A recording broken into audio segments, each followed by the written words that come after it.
Well, we're heading toward a current smash by an artist who wrote a love poem when he was 14 years old to a girl who was 4 years older. And when she turned him down, he put his poem to music and had a giant hit that made him the youngest self-made millionaire in the record business. Casey's Coast to Coast. Here now is the kind of true life story that fan magazines thrive on.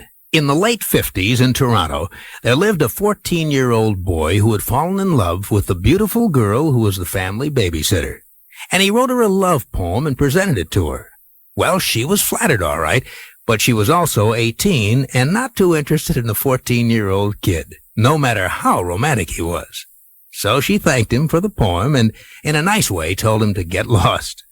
Well, the young man picked up the pieces of his broken heart, wrote a melody for his poem, convinced a record company to release his recording of it, which eventually sold 9 million copies, and still in his teens became a millionaire, self-made.